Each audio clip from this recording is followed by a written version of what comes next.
Panginoon magaingon. God bless you, Pastor Jeremy Oriana. God bless you, Pastor Jeremy Oriana. Praise God at magandang hapon po sa atin lahat mga kapatid. Salamat Pastor Jerry at sa Mabuhay Church na inyong pinagkaloob. Ito sa privilege. Praise God na ako po ay makapangaral ng salita ng ating Panginoong Diyos at sa lahat po na dumalo sa ating gawain sa hapon na ito.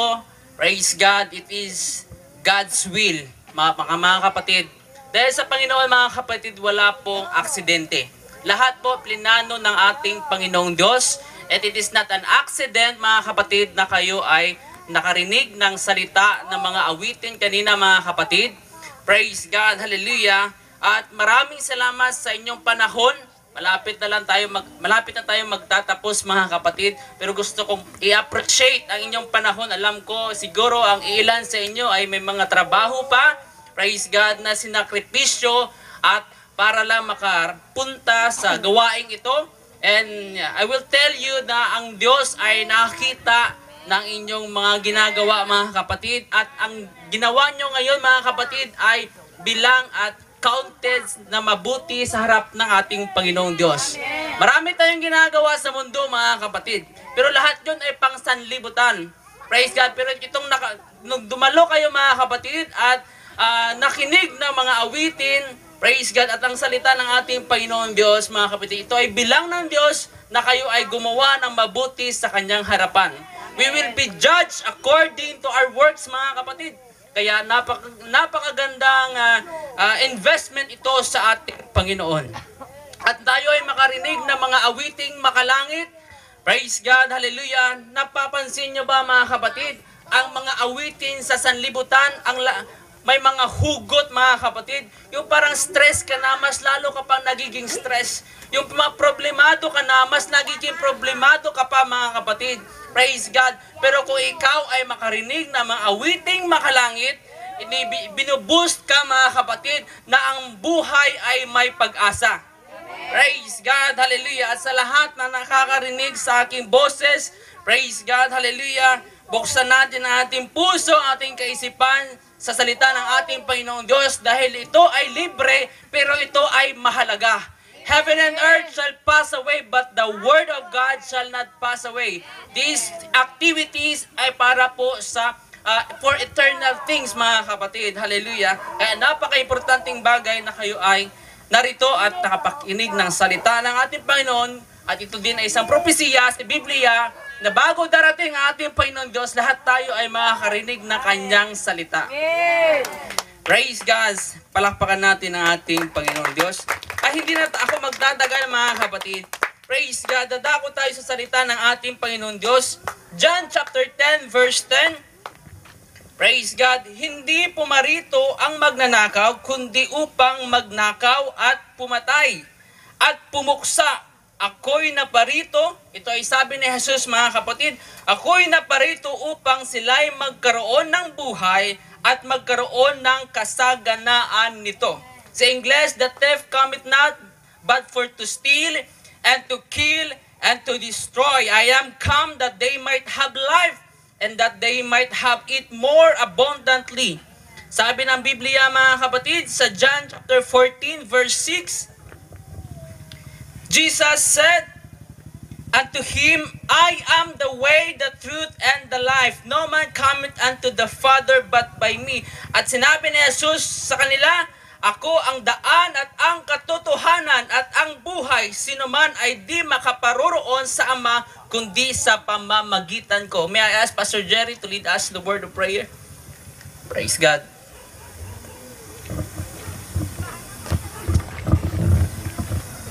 Praise God, manalangin po tayo mga kapatid. Dakilang Diyos na makapangyarihan sa lahat, kami po'y nagpapasalamat sa kabutihan mo, Panginoon. Salamat sa pagkakataon na ibinigay mo sa amin. Nandito po kami, Panginoon. Pang Lord, ipahayag ngayong salita. Gamitin mo si Pastor Jeremy, Panginoon. Anoint din siya sapagkat wala siyang magagawa sa kanyang sarili. And I pray also, Panginoon, magpadala ka ng maanghel sa langit na magpalibot sa amin at sumama sa amin sa pagpupuri at sa pagpakinig na iyong salita, Panginoon. Lord, cover us by your precious blood, and also, Lord, kumilos ka sa bawat puso, Panginoon, na nakikinig ng iyong salita, Panginoon. At ganun man sa kanilang pamamahay ngayon, sa kanilang mga bagay, Lord, let this word, Panginoon, na papasok sa ilang kaisipan at sa kanilang mga puso, Panginoon. By the authority of your words and by the power of the name of Jesus, I declare, Lord, healing and blessing this place. In Jesus' name, Amen. Praise God, at pwede na po tayong makakaupo mga kapatid. Amen. Praise God. Mamaya, mayroon tayong konting pagkain na inihanda para sa inyo mga kapatid, at magkakaroon din tayo ng prayers. Praise God. Kung mayroon kayong prayer request, pwede nyo isulat mga kapatid at ipag-pray natin. Hallelujah. At mamaya mga kapatid, healing din mga kapatid. We will pray. Praise God for healing sa lahat po ng may sakit mga kapatid. Kasi narito kami para i-declare ang kabutihan ng ating Panginoon Diyos. Praise God, hallelujah. At gusto kong sabihin mga kapatid, ang mensahe na gusto kong idala sa inyo mga kapatid sa hapon na ito, praise God, na tayo ay magkaroon ng karanasan kay Jesus. We need to have an experience kay Jesus mga kapatid. Praise God, hallelujah. Hindi issue dito mga kapatid kung may relihiyon ka o wala. O ano man, saang relihiyon ka man nakabase mga kapatid o nasasakop. Praise God, gusto kong sabihin kung ikaw ba ay may karanasan kay Jesus. Ito kasi yung pinakamahalagang bagay mga kapatid. Praise God, na dapat mangyari sa isang tao na siya ay magkaroon ng karanasan sa ating Panginoong Hesukristo. Praise God, regardless kung anong status mo sa buhay, mahirap ka man o mayaman, doktor ka man, engineer, nurse, o simpleng trabahante lang mga kapatid, pastor ka man, nasa church ka man, nagsisimba ka man tuwing linggo, nakikinig ka man ng salita ng Diyos, o marami ka mang alam sa salita ng ating Panginoong Diyos, it doesn't matter kung wala kang relasyon sa ating Panginoong Diyos, kung wala kang karanasan sa ating Panginoon. Amen. Praise God. Kaya sa hapon na ito, tanungin mo ang iyong sarili. Praise God. Hallelujah. Kung mayroon ka bang karanasan, experience sa ating Panginoong Diyos. Maraming tao mahirap sa kanila ang maniwala kay Jesus. Praise God. Mahirap sila sa kanila makinig. Praise God. O sumunod kay Jesus. O sa salita ng ating Panginoong Diyos mga kapatid. Praise God. Hallelujah. Dahil ang totoo, wala silang karanasan kay Jesus mga kapatid. Pero narito kami mga kapatid, ang lahat ng umawit, ang nag-testimony mga kapatid. Praise God, hallelujah. Masaya kami na sinasabi sa inyo, may mga ginagawa rin kaming iba mga kapatid, pero nandito kami para sabihin sa inyo ang mga karanasan namin kay Jesus mga kapatid, na kung nangyari sa amin, mangyayari rin sa bawat isa mga kapatid, dahil mahal na mahal tayo ng ating Panginoon Diyos. Ang Diyos ay hindi nagbibigay ng pabor mga kapatid. Ang pagmamahal ng Diyos ay pantay-pantay. Hallelujah. Kung makikilala lang natin ang ating Panginoon Diyos ng totoo at lubos mga kapatid. Praise God. Hallelujah. Dahil siguro alam na natin mga kapatid, marami na nagpipreach. Praise God na si Jesus ay napako sa krus para sa ating kaligtasan. Alam na natin yan mga kapatid. Nababasa at naririnig natin yan kahit saan mga kapatid. Pero ang tanong sa hapon na ito, ikaw ba ay may karanasan kay Jesus? Sa Biblia na ating nabasa kanina mga kapatid, may magnanakaw na sisira sa ating buhay. Praise God, hallelujah. Ang purpose niya mga kapatid ay sirain ang buhay ng mga bawat tao mga kapatid. Pero ang promise ng ating Panginoon Diyos mga kapatid, hallelujah, na siya ay darating, praise God, at bibigyan niya tayo ng buhay na maganda, buhay na sagana mga kapatid. Ito yung promise ng ating Panginoon Diyos. Pero bakit hindi nangyayari? Dahil wala tayong karanasan sa ating Panginoon. Amen. Praise God. We are deceived mga kapatid. Naluloko tayo ng salibutan. Naluloko tayo ni Satanas mga kapatid. Dahil gusto niya kunin ang pananampalataya natin. Kunin yung faith natin mga kapatid. At isipin natin na ang buhay ay ganito na lang. Pero the promises of God mga kapatid, maniwala man kayo o hindi, si Jesus ay tagapagligtas. Maniwala man kayo o sa hindi, mga kapatid, si Jesus ay kaya niya magbigay ng magandang buhay, ng kasiyahan, ng peace, ng pag-asa, ng kagalingan, mga kapatid. Hallelujah! Alam niyo yung law of gravity? Ang law of gravity, mga kapatid, hindi yan nakadepende sa ating paniniwala. Praise God. Maniwala ka man o hindi, totoo ang law of gravity. Kahit sabihin mo sa iyong sarili, mga kapatid, aakyat ka sa mataas na lugar at tatalon ka, mga kapatid, sabihin mo, hindi ako naniniwala sa law of gravity. Ano mangyayari sa iyo? Lilipad ka ba? Praise God! Hindi, mga kapatid, mahuhulog ka. Dahil ang katotohanan ay mananatiling katotohanan. Praise God! It doesn't matter kung tayo ay maniwala o hindi, mga kapatid. Ang katotohanan ay si Jesus. Sabi niya, I am the way, the truth, and the life. Siya pa rin ang makapagbibigay sa atin ng totoong buhay. Buhay na may purpose. Buhay na masaya. Buhay na sagana. Amen. Praise God! Hallelujah! Ito ang dahilan, mga kapatid, bakit maraming nagsisikap na mga tao, mga kapatid.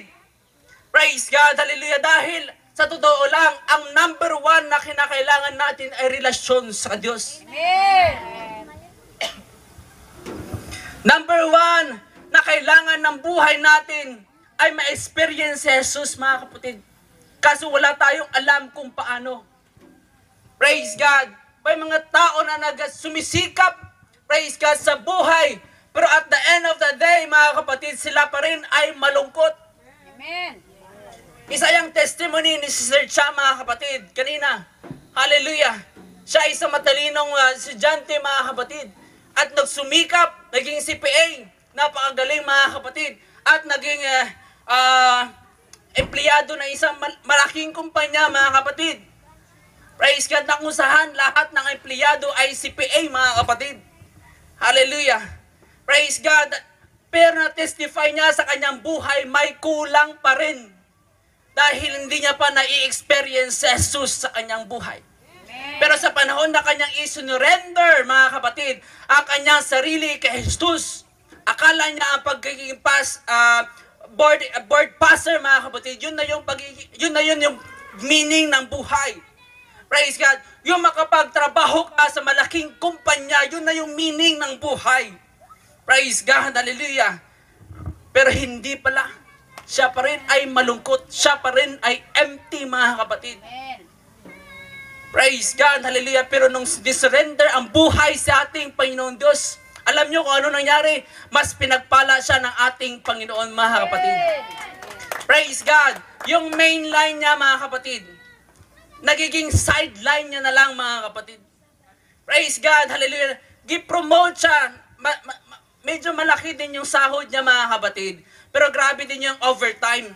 At nag-pray siya sa ating Panginoon Diyos na baguhin ng Diyos ang kanyang trabaho, mga kapatid. So gipromote siya sa Ginoo. Praise God. Na-lessen yung time niya sa overtime at ganun pa rin ang kanyang sahod. At nag-request na naman sa ating Panginoon Diyos, mga kapatid. Praise God, hallelujah. Dahil yung mga kasamahan niya ay pumunta na ng abroad. Praise God. Siyempre, mas malaki ang sahod doon, mga kapatid. Praise God. Pero sabi ko, hindi ko kayang mabuhay kung wala siya. Praise God. Dahil nga mag-asawa kami, mga kapatid. Gusto ko nasa ministry kami, mga kapatid. Praise God. At siya ay tumugon, mga kapatid, sa kalooban ng ating Panginoong Diyos. Alam niyo anong nangyari? Sabi ko nga kanina, mga kapatid, yung main line niya ay nagiging sideline niya na lang, mga kapatid. Praise God. Ngayon dumating na naman ang pressure. Praise God. Nagkaroon ng another trabaho, mga kapatid. Praise God. Akalain mo, ikaw na nag-a-apply, ikaw pa nagdiniman ng sahod mo. Praise God. Hallelujah. At ngayon, mga kapatid, aalis na siya sa kanyang main line. Praise God. Dahil gusto na siya i-full time doon sa kabilang na ganun din ang sahod na mas malesen pa ang kanyang oras ng pagtatrabaho. Praise God, hallelujah. Ganun magpala ang ating Panginoon, mga kapatid. Dahil akala natin okay na itong buhay na ito, mga kapatid. Ang pangako ng Diyos ay mas magandang buhay. Praise God. Sinira ng Diyos ang bawat buhay natin, mga kapatid. Ni Satanas ang bawat buhay natin. Pero ang pangako ng Diyos ay mananatili. Maniwala ka man o hindi, mga kapatid. Ang Diyos ay tagapagligtas. Sa Diyos ay may pag-asa. Kay Jesus, mga kapatid, ay may kaligtasan. Kay Jesus ay may kasiyahan. Hallelujah. Sa Jesus ay may peace, mga kapatid.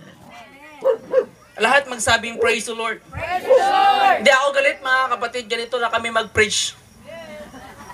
Hallelujah. Yung iba naman ay naghahanap ng bisyo. Praise God. Hallelujah. Nalulong sa droga, nalulong sa bisyo, nalulong sa barkada, mga kapatid, dahil may hinahanap ang puso. Praise God. What we need is an experience with Jesus, mga kapatid.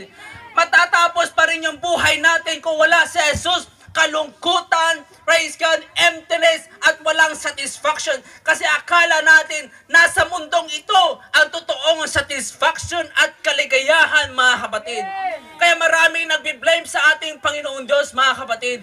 Sinisisi pa ang Diyos sa nangyari sa kanilang buhay. But in the first place, hindi naman talaga nila priority ang ating Panginoon Diyos kasi wala silang karanasan sa ating Panginoon. Praise God. Maraming hindi naniniwala sa Biblia, pero maraming paraan para patunayan ang Biblia ay totoo, mga kapatid. Praise God. Nandyan ang history. Praise God. Hallelujah. Ang siyensya, mga kapatid, dati ayaw maniwala na bilog ang mundo. Pero dumating ang panahon, diniklara nila na bilog ang mundo. Praise God. Alam nyo ba, 1 in a quadrillion, 100 quadrillion, hallelujah, ang estimation ng mga scientists, praise God, hallelujah, na ang mga propesiya sa Biblia ay hindi magiging totoo. Praise God. Pero sa panahon ngayon, mga kapatid, hallelujah, nakita natin sa ating mga mata, hallelujah, na natutupad ang mga propesiya sa Biblia na i-increase ang knowledge ng mga tao, magkakaroon ng lindor, magkakaroon ng away, magkakaroon ng pestilence, magkakaroon ng magiging masama ang mga tao. Praise God. Dahil maniwala ka man o sa hindi, totoo ang salita ng ating Panginoon. Praise God. Kaya gusto kong sabihin, mga kapatid, hallelujah, kung ikaw ay may karanasan kay Jesus, o ikaw magkakaroon ng experience kay Jesus, mga kapatid, hallelujah, ito yung matagal mo nang pinapanalangin. Ito na yung pinakamatagal mo nang hinahangad sa buhay mo, mga kapatid. Kaya yung mga tao, mga kapatid, na narinig natin kanina, masaya sila, mga kapatid. Noon parang mahirap sa kanila ang magpuri. Noon parang mahirap sa kanila makinig at pumunta sa church, mga kapatid. Pero ngayon sila ay nagde-declare na ng kabutihan ng ating Panginoon Diyos. Kasi kahit anong sabihin ng iba, kahit anong sabihin ng mga scientists na hindi totoo ang Diyos, mga kapatid, hallelujah, the greatest evidence na totoo ang Diyos kung ikaw ay may personal na relasyon sa ating Panginoon. Praise God, this is the greatest evidence. Hallelujah, na pwede mong ipagmayabang ang tao na may relasyon sa ating Panginoong Diyos. Ang taong may experience kay Jesus, mga kapatid, walang pwedeng makahila sa Kanya. Praise God, hallelujah, sa Kanyang pananampalataya dahil alam niya sa Kanyang sarili na, praise God, na totoo ang mga promises ni Jesus. Praise God, hallelujah. Si Jesus ay nakapagpapagaling, mga kapatid. Praise God. Yung misis ko, 2 beses siya na surgery, mga kapatid. Hallelujah. Nag-undergo yan surgery. Praise God. Then nung pinanganak yung first baby namin, mga kapatid. Hallelujah. Nagkaroon ng complication. Praise God. Hallelujah. Matagal siya, mga kapatid, gumaling. And then dahil kinakailangan niyang pumunta ng Malaysia, mga kapatid. That is 3 months, if I'm not mistaken.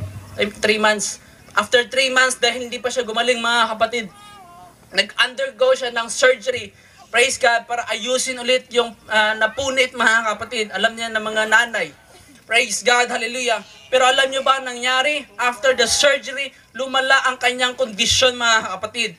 At sabi ng doktor, hallelujah, kung hindi mag-undergo naman ng another surgery, praise God, ang kanyang situation ay hahantong sa cancer. Praise God, hallelujah. Kasi nagkaroon ng fistula, mga kapatid. Praise God, hallelujah. At dahil doon, praise God, hindi yung pwede matreat na sa bahay lang. Kailangan talaga ng surgery. Pero kami ay nanalangin sa ating Panginoon Diyos na siya ay paggalingin, mga kapatid. At anong nangyari? Pinagaling siya ng ating Panginoon Diyos without a surgery. Praise God, dahil totoo ang Diyos na ating pinaglilingkuran at pinagsisigawan, mga kapatid. Praise God, hallelujah. Praise God. Pero gusto kong sabihin, mga kapatid, praise God, paano ba natin matatanggap, praise God, si Jesus o magkaroon ng karanasan kay Jesus, mga kapatid? Praise God, hallelujah. Dahil alam ko, iba sa inyo, mga kapatid, may mga pangangailangan. May gusto ng kagalingan, gusto ng kaligayahan, gusto ng satisfaction, mga kapatid. But the greatest need ng bawat tao ay kaligtasan. Praise God, hallelujah.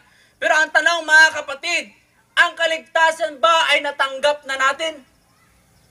Praise God. Yes, pastor, natanggap ko na. Sigurado ka? Ano ang ebidensya natin na natanggap na natin ang kaligtasan? Praise God. Feel ko, pastor. Praise God. Dahil pumupunta naman ako ng church, nagsasamba naman ako, pastor. Praise God. Hallelujah. Your greatest need because is salvation, because this is the greatest grace of God. Hallelujah. Praise God. At ito lang ang daan na mai-experience natin si Jesus sa ating buhay. Praise God. Hallelujah. Maraming nakakaalam na si Jesus ay nag-provide ng kaligtasan para sa atin. Pero ang katanungan ay nananatili kung natanggap na ba natin ang kaligtasan sa ating buhay. Praise God. May isang tao sa Biblia, mga kapatid. Hallelujah. Na nagtanong kay Jesus dahil nakita niya, praise God, ang mga milagro, mga kapatid, na ginawa ni Jesus. Praise God, siya ay namangha. Ang pangalan niya ay Nicodemus, mga kapatid. Praise God, hallelujah. At namangha siya at ang tinanong niya sa Jesus, mga kapatid. At ang sagot ni Jesus sa kanya, praise God, sumagot si Jesus sa John chapter 3 verse 3, sumagot si Jesus at sa kanya'y sinabi, katotohanang sinasabi ko sa iyo, maliban na ang tao'y ipanganak na muli, ay hindi siya makakakita ng kaharian ng Diyos. Meaning, sa English, mga kapatid, except a man be born again, he cannot see the kingdom of God. Praise God, hallelujah. Ang hinahanap ni Nicodemus ay milagro. Ang hinahanap ni Nicodemus, mga kapatid, ay kagalingan. Ang hinahanap ni Nicodemus ay kasiyahan, mga kapatid. Praise God, ang sinabi ni Jesus sa kanya, kinakailangan niya makapasok sa kaharian ng Diyos. Praise God. Akala ng iba yung born again, mga kapatid, ay relihiyon. It is not a religion, mga kapatid. Ang born again na sinasabi ng Biblia ay experience, mga kapatid, na ito yung daan na kung saan makakapasok tayo sa kaharian ng ating Panginoong Diyos. Praise God. Kasi Nicodemus ay nagtaka at sinabi niya, siya ba ay babalik sa tiyan ng kanyang nanay para magkaroon ng born again? Praise God. Dahil yung pag-iisip ni Nicodemus, mga kapatid, ay hindi spiritual. Praise God. Kaya sinagot ni Jesus sa kanya, ano ba yung born again? Born again, born in water and of spirit, mga kapatid.